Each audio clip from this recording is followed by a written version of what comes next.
खई के पान बनारस वाला खुली जाए बंद अकिल का ताला। ये गाना तो सुना ही होगा आपने। तो अब वो बनारस वाले पान को मिल चुका है जीआई टैग। यही नहीं, बनारस के बहुत ही प्रसिद्ध लंगड़ा आम को भी जीआई टैग दे दिया गया है।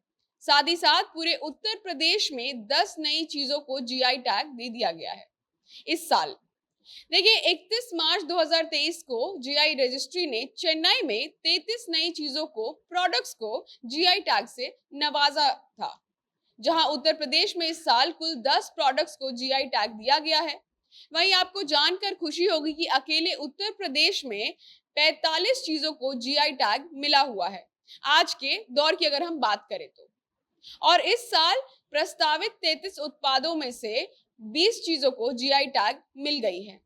अब ऐसे में क्या आप जानते हैं कि जीआई टैग होता क्या है और भारत में कैसे इसकी शुरुआत हुई थी तथा कितने भारतीय प्रोडक्ट्स को जीआई टैग मिला हुआ है? बताएंगे आपको, लेकिन उससे पहले नमस्कार, मेरा नाम है शांभवी शर्मा। आप जनता जंक्शन का स्पेशल सेगमेंट क्या आप जानते हैं देख रहे हैं। जैसे किसी शहर, राज्य या देश में अगर कोई चीज खास मिलती है तो उसे इंगित किया जाता है।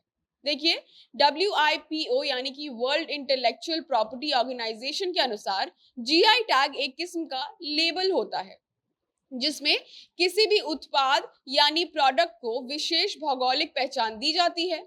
मुख्य तौर पर ऐसा कोई भी प्रोडक्ट जिसकी खासियत या प्रसिद्धि विशेषकर उस जगह के इन्वायरमेंट यानी कि प्रकृति और अन्य ह्यूमन फैक्टर्स यानी कि मानवीय कारकों पर आश्रित हो।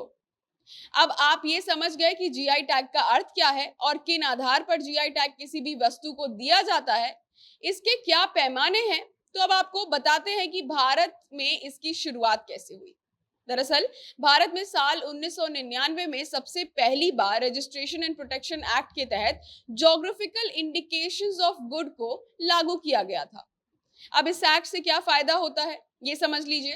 तो इस एक्ट के तहत भारत के किसी भी हिस्से, क्षेत्र में मिलने वाला या पाया जाने वाला खास तथा अनोखा चीज कोई भी हो, उसको कानूनी अधिकार और उसका कानूनी अधिकार उस राज्य को सौंपा जाता है। इसका मुख्य उद्देश्य है कि किसी भी राज्य, शहर में पाए जाने वाली, उपजाई जाने वाली, प्राप्त होने वाली खास चीज का कहीं और गैर कानूनी इस्तेमाल या प्रयोग ना हो और साथ ही साथ उसकी वैल्यू भी हो।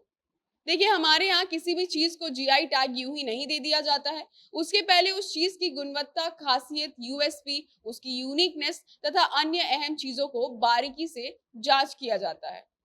साथ ही ये भी देखा जाता है कि उस राज्य में क्या वाकई में उस विशिष्ट चीज की सबसे ज्यादा मात्रा में पैदावार हो रही है तथा अन्य जगहों के मामले में जीआई टैग मांगने वाली जगह पर कितना ज्यादा उत्पादन हो रहा है बाकी देश के बाकी हिस्सों के मुकाबले में, और उसकी योगदान और अलग पैमानों को आंक कर जीआई टैग दे दिया जाता है, जिसमें पंजीकरण कर प्रोडक्ट को लेबल दिया जाता है, पहचान दी जाती है, साथ ही संख्या नंबर दी जाती है।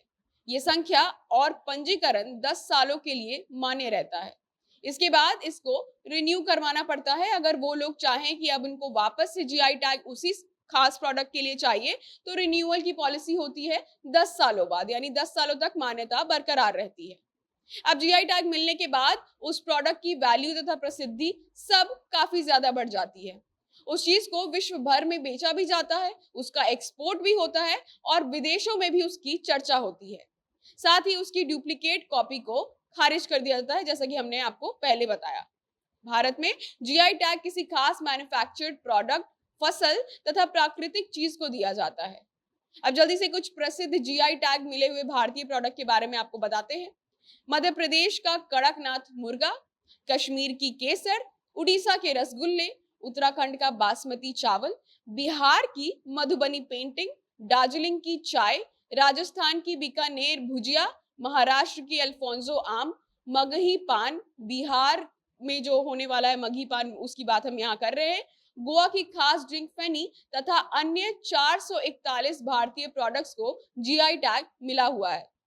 साथ ही आपको बता दें कि भारत में सबसे पहले जीआई टैग पाने वाला जो भी प्रोडक्ट था उसका नाम है दार्जिलिंग टी, जो कि बहुत ज्यादा प्रसिद्ध है, यानी कि दार्जिलिंग की चाय। उस चाय को विदेशों में भी बेचा जाता है, वहां पे भी उसकी खरीदारी उतनी ही ज्यादा है। साथ ही साथ इसको मान्यता मिली थी, यानी कि इसको जीआई टैग मिला था साल 2004 में, यानी कि 2004 में पहला प्रोडक्ट भारत का था जिसको जीआई टैग की मान्यता मिली थी। अब इस वीडियो को यहीं समाप्त करते हैं। वीडियो को सभी लोगों के साथ शेयर करना मत भूलिएगा। आप हमें फेसबुक पेज पर देख रहे हैं तो पेज को लाइक करिएगा, यूट्यूब पर देख रहे हैं तो चैनल को सब्सक्राइब करिएगा, साथ ही इंस्टाग्राम पर फॉलो करना बिल्कुल मत भूलिएगा। कैमरा विशाल संभाल रहे थे, आप जनता जंक्शन देख रहे थे। बहुत बहुत धन्यवाद।